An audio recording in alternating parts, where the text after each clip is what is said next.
Hey everyone, Jared here from Gearhead Grind. Gonna do another video for you today. Started a project, realized I should have probably videoed it, but today we're gonna do we can cover it as a replacement of the radius rods on the rear of a Can-Am X3, but we're also going to do the rear radius rod mount race plate from CT Raceworks. So what that does is, I'll show you a demonstration here in a sec, but there's bolts that come out of the rear of the vehicle that hold down the radius rods basically. And from stock, they wobble all over the place, they're a pain in the butt. So this kit strengthens the rear end where they mount on, but also makes it much easier to change out individual radius rods without having to remove all of them. So let's jump into it. I'll show you what I've done so far, catch you up, and then we'll go from there and do this install. All right, thanks for checking out this video. All right, so here we have the rear of the Can-Am X3. Like I said, I had already started this project before I thought about the fact that I should probably record it. So you can see I've removed the lower radius rods already, but no worries, I can show you how to take them out, super easy. So first off, I always like to start in here with the middle plate. So stock, these come with 18mm head bolts, or nuts, sorry. You'll want to remove all 6 of those nuts. Whatever rear plate you have, you'll be able to figure it out. Mine, I actually have to remove the rear section of the cage because it bolts on here.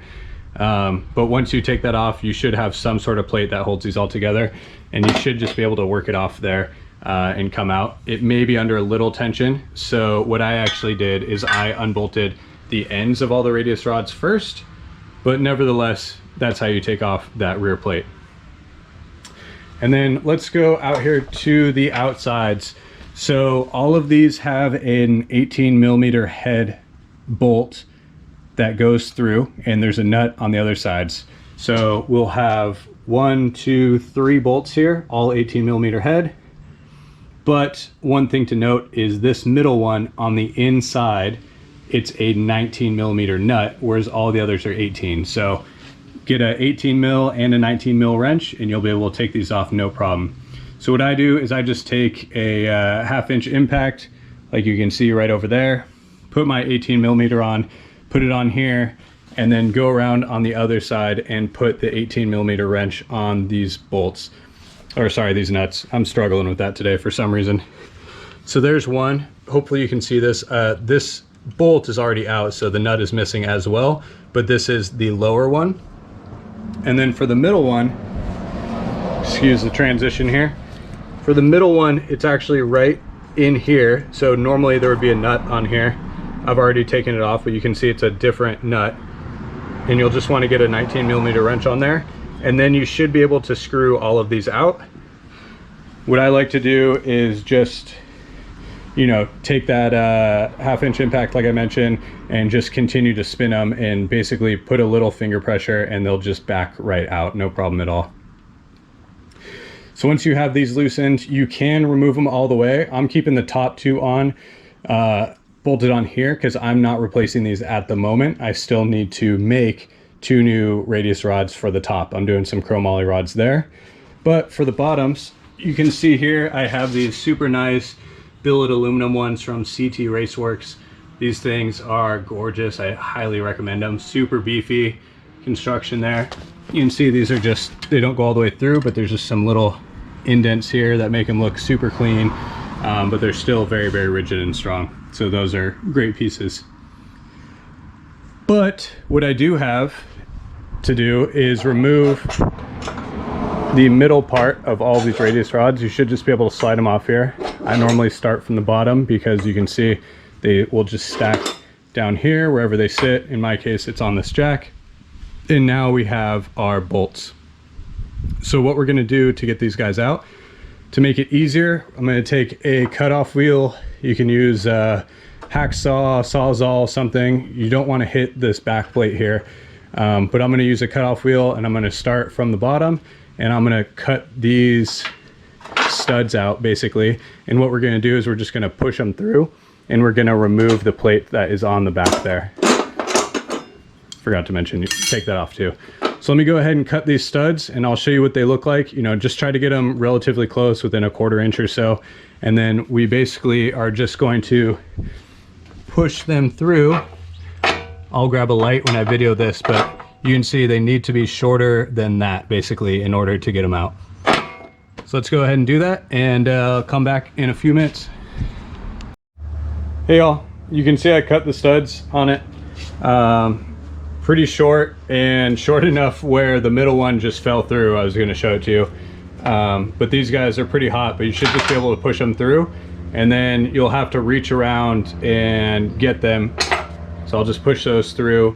But basically the bottom one is kind of a pain with this skid plate on. So, you know, if you're really motivated or don't have the skid plate, it's a lot easier.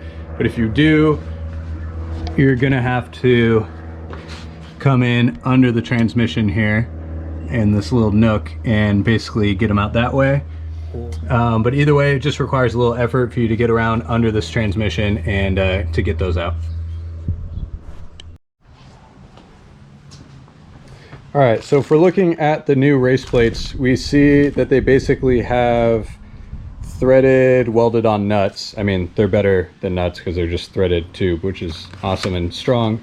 CT has a great design here, but they also have little 1/4 inch threaded nuts as well for bolts. So that is going to be what holds these plates to the back of the car. So basically they're going to go in behind that plate there and go on the back. So we need to go ahead and figure out where these holes are going to go.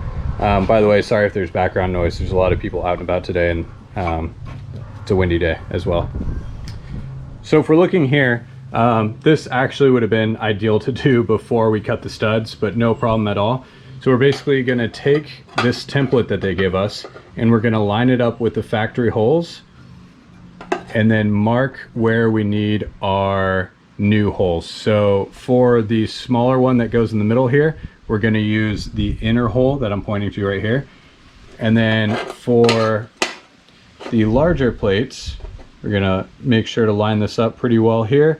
And then we're going to go ahead and use the outer holes right there for both the top and the bottom basically.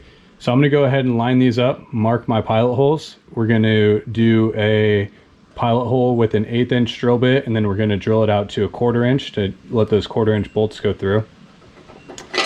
Then once we do that, what we're going to do is basically take each of the race plates, hold them on the back side of this piece, and we're going to get those bolts started to hold them on. So basically we need to line up the holes, line up the inner bolts, and then bolt these together using the 1/4 inch bolts.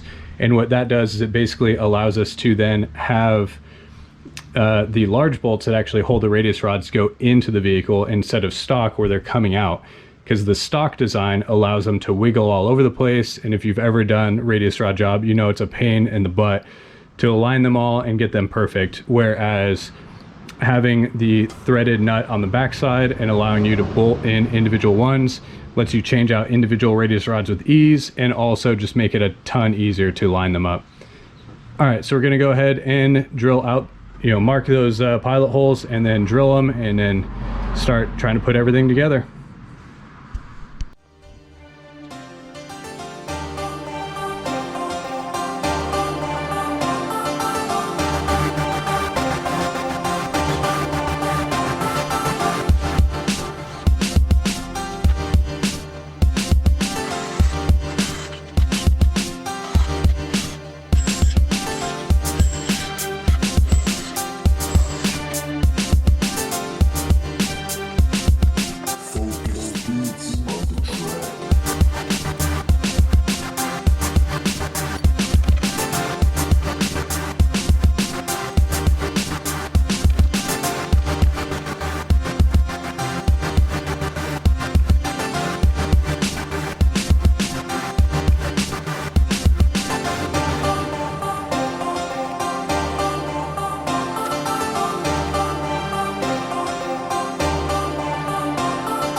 So I'm using the 6 bolts that are going to be used to mount the radius rods. I'm just putting them in right now to make sure all the holes are lined, and then I'm going to go through and I'm going to torque these 1/4" threads. I'm also gonna get some thread locker, and I'm gonna put it on here to make sure that we don't have any issues with these 1/4" ones backing out.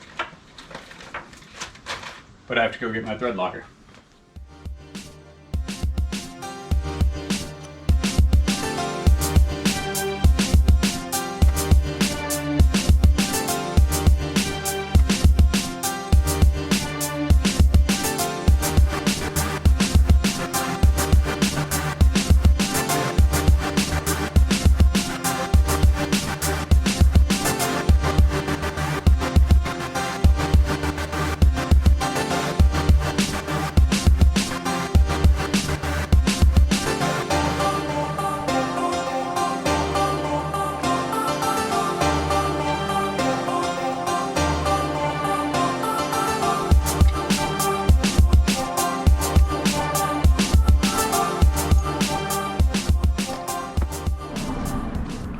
All right, so we have the rear of the Can-Am X3 now. We have the race plates installed in the vehicle.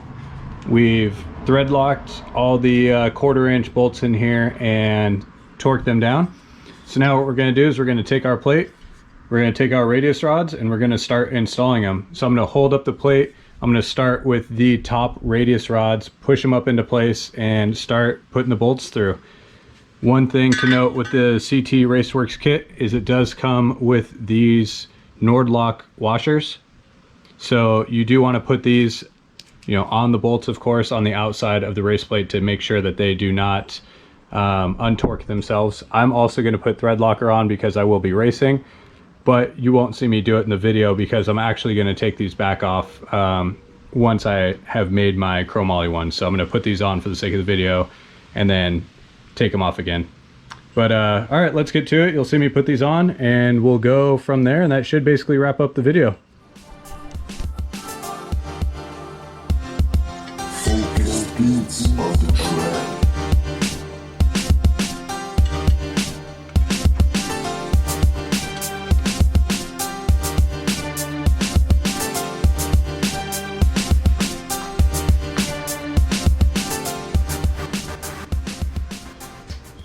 One thing to note is that the new bolts use a 5/8 head.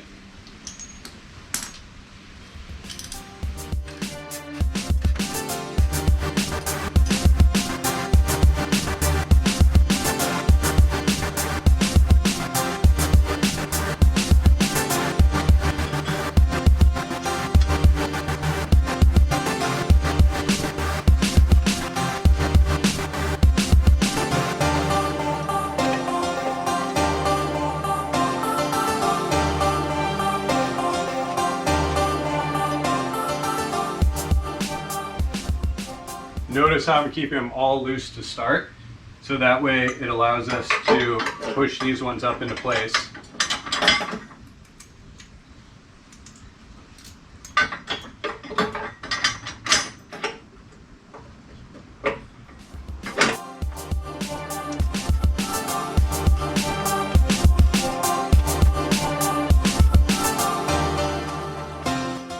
Focus beats of the track.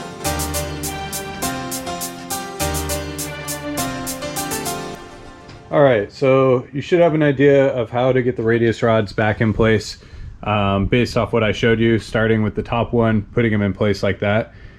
For me as well, what I would basically do, I'm gonna keep the lower ones off because I still have more work to do in this case, but it's the same thing. You just install it. I would personally go with the outside and then do the inside after.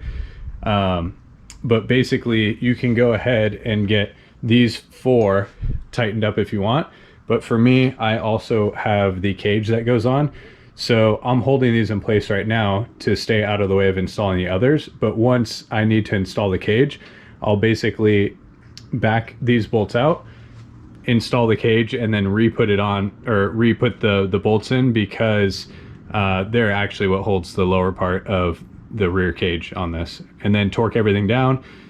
Once you get them in, do a star torque pattern. They get torqued to 90 foot-pounds.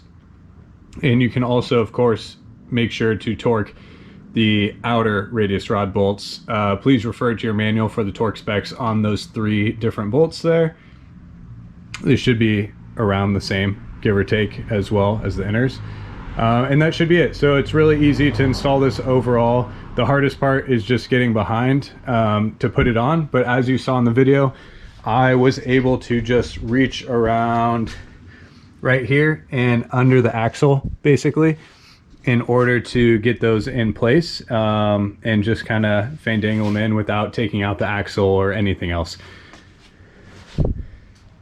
So that should be it for this video. Thanks for checking it out. And please let us know if you run into any questions, maybe something we forgot to cover. Please check out gearheadgrind.com to purchase this kit from CT Raceworks and anything else that they may offer parts-wise for Can-Am Maverick X3s or other vehicles.